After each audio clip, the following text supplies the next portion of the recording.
Erev Tov, everyone.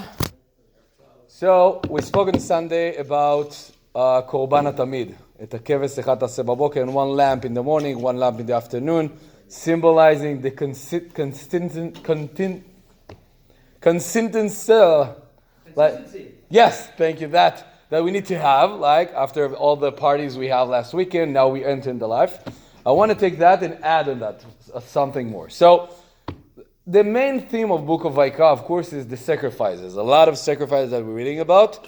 They're all important. Of course, one that I want to speak about is called Chatat or Asham. This is sacrifices that we bring after we did something bad, a sin, or maybe it was a mistake. Anyway, we need to bring that sacrifice in order to ask forgiveness from Hashem. Some commentaries said the sacrifice is instead of us. We should have bring ourselves, but we're bringing the sacrifice because, of course, we don't want to kill ourselves. And I want to try to connect the feeling of someone that bringing a sacrifice to the Mikdash because a sin is done, right? So I would think, my main thought when I'm bringing that sacrifice, I'm coming to the Bet HaMikdash, I bought it, I went all the way to there, and I'm bringing it, and of course I'm regret. That's the main thing I need to be, like, to regret about what I did.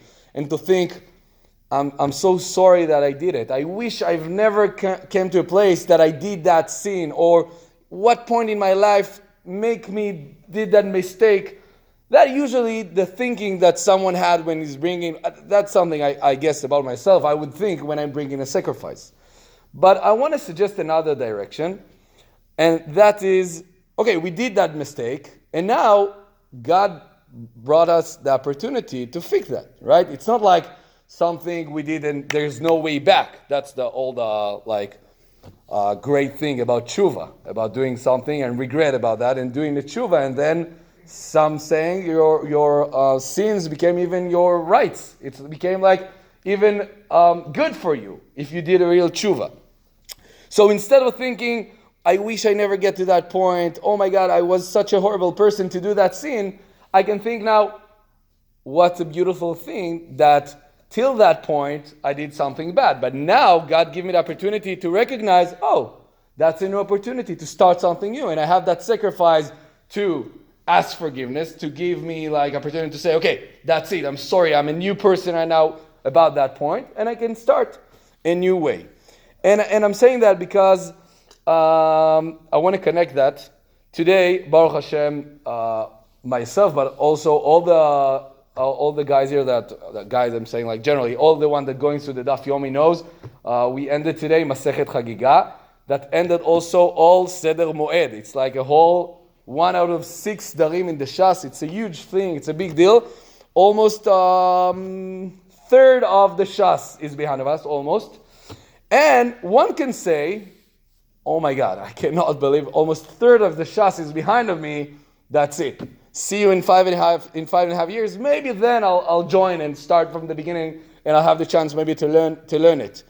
And I take in the Daf Yomi because it's a great example of Korban Tamid. We spoke about it. It's like everyday Daf, right? It sounds like very serious, and it actually get you very connected.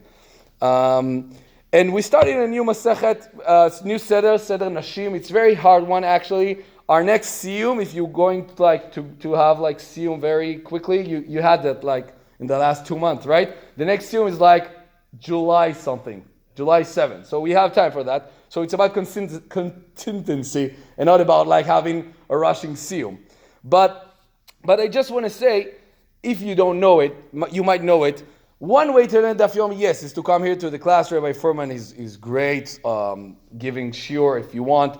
It's 50-something minutes, right? Or an hour or so. There's a lot of other ways. Online, there's so many ways to learn. Some of the rabbis give you just 15 minutes, 20 minutes of class. Yes, they're doing it kind of like, I would say flat, maybe just the Gemara itself, not so many sources, not go so deep. But of course, it's better than not do nothing. There's some classes that, some rabbis that actually bring like elements, like give you so many examples and pictures and do it like very alive. There is so many ways to learn it.